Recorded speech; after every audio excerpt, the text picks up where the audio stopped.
Paul Waner, Baseball Hall of Fame, 1926 through 1945, 20-year career. Ken Arzon here, Vista, California. Sunday, March 2nd, 2025. This video, a recap of his career, and let's rank him. How many games did he play? 2,549. Good, I like that. 2,500 games. We can measure what his production is with that many games. 9,459 at-bats. Almost 10,000. Well, about 500 short of 10,000. He gets 1,627 runs scored. I like it. That's what I want for a guy in his baseball career. Get close to 10,000 at-bats so we know where you stand. And get more than 1,500 runs scored.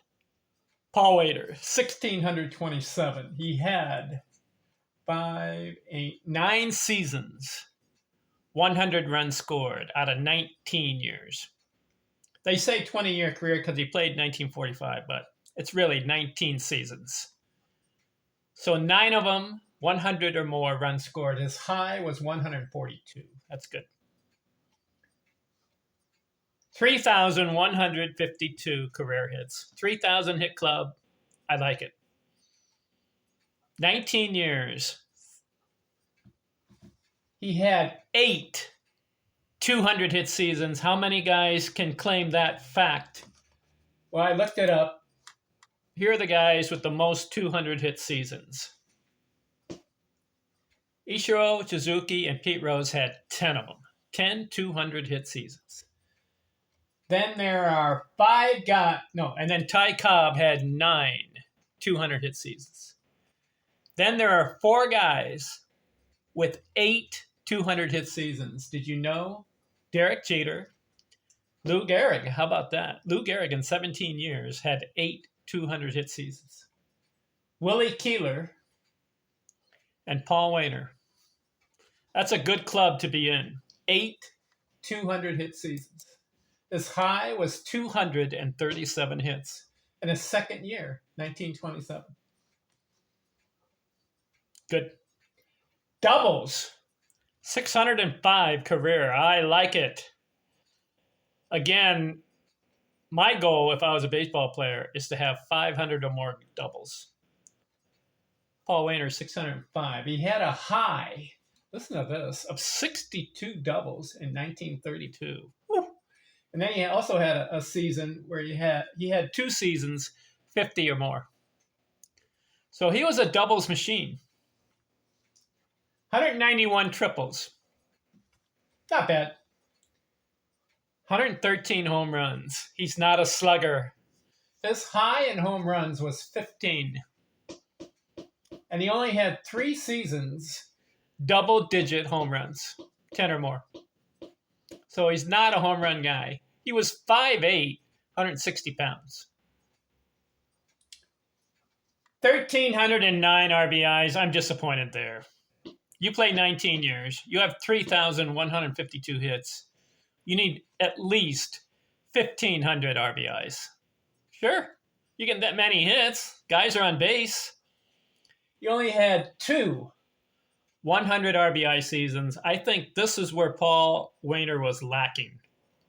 He should have had at least 8 or 9 or 10. Did you know that Lou Gehrig had 13 100 RBI seasons in 17 years? 13 of them. So Lou Gehrig was an RBI producer. Paul Waner, he was not. 2 seasons out of 19. His high was 131. 104 stolen bases, not a fast guy. 1,091 walks. That's good. That's a good stat. You play 19 years and you get 1,000 walks. That means the pitchers are very careful pitching to you. 376 career strikeouts. That is an excellent stat as far as fewest strikeouts. He had, listen to this. I didn't realize this. 1 year he had 602 at-bats. he struck out 16 times. Another year, he had 623 at-bats and struck out 14 times. So he's a contact hitter, Paul Waner. 333 career batting average. I like it. 12 seasons in a row to start his career over 300. He had a 380. He had a 373. He had a 370. So 3 seasons over 370 batting. He also had a 368, a 362, a 354. Good seasons. 14 out of the 19 years over 300. Good stat. 404 on base career. That's good. 40% of the time. 473 slugging, not a slugger.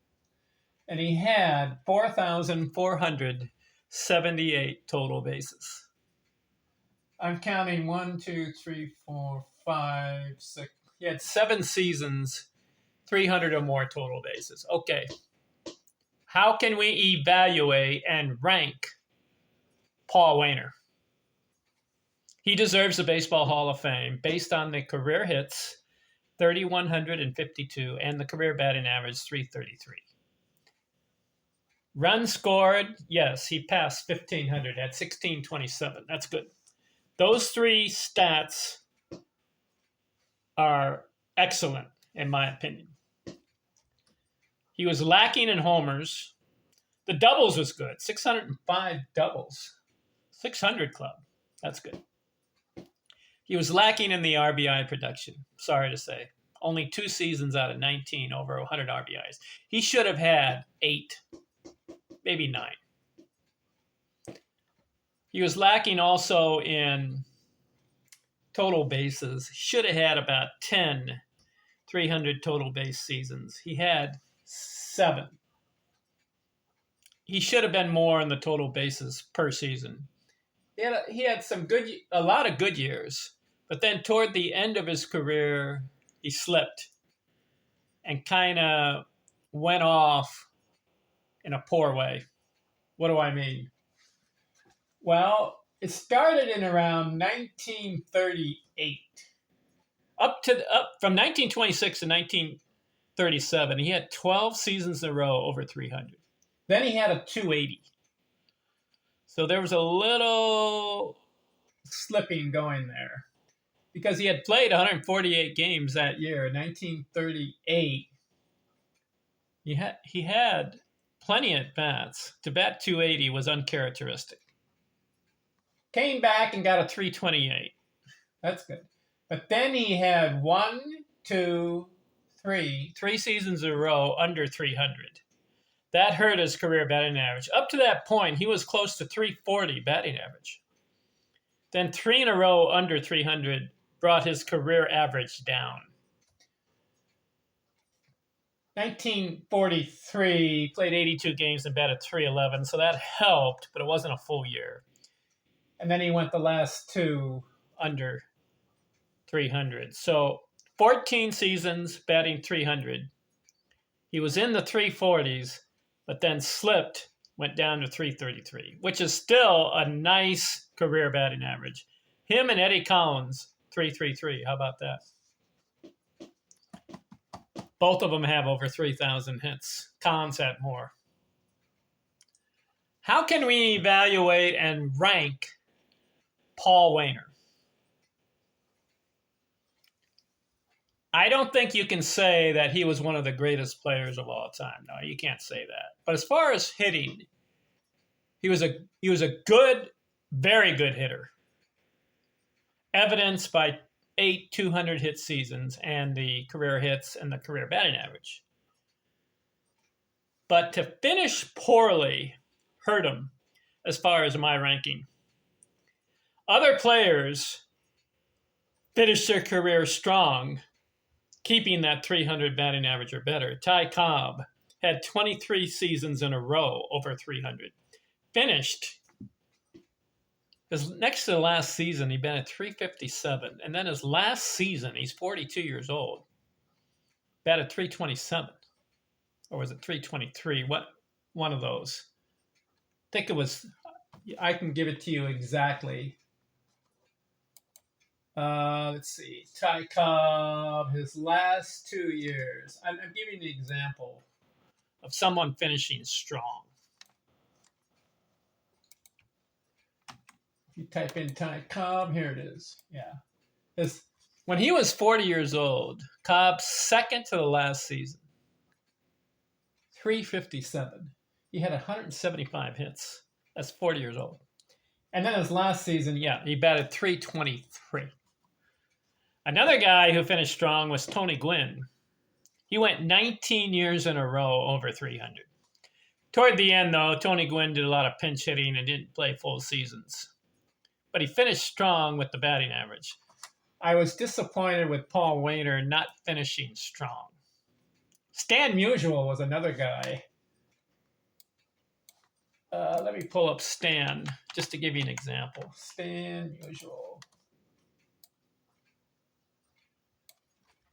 When he was 40 years old, no, 41 years old, Stan Musial played 135 games and batted 330.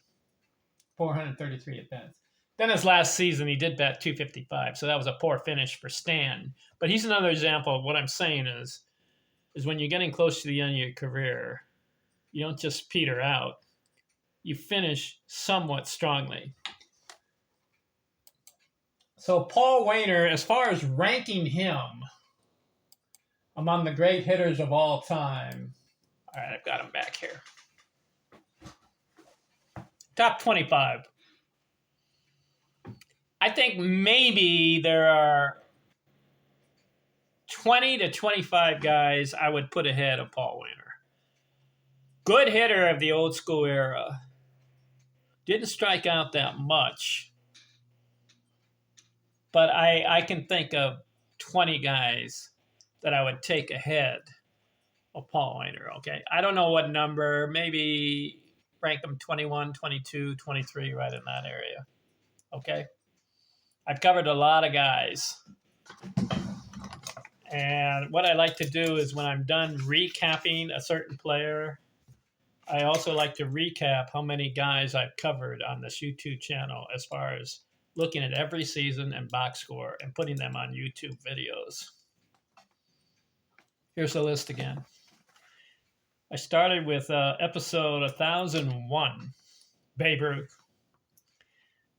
And then I covered all the seasons, and then all the rest of these guys, I did the same thing. Ty Cobb was next, Lou Gehrig, Stan Musial, Tris Speaker, Rogers Hornsby, Ted Williams, Tony Gwynn, Ed Delonte, George Sisler, Jesse Burkett, Joe Jackson, Willie Keeler, Billy Hamilton, Harry Heilman, Joe DiMaggio, Bill Terry, Lefty O'Doul, Dave Orr, Dan Brothers, Pete Browning, Nap Lajoie, Al Simmons, Sam Thompson, Cap Hansen, Jimmy Fox, Honus Wagner, Willie Mays, Henry Aaron, Hank Greenberg, Hugh Duffy, Eddie Collins, Paul Waner.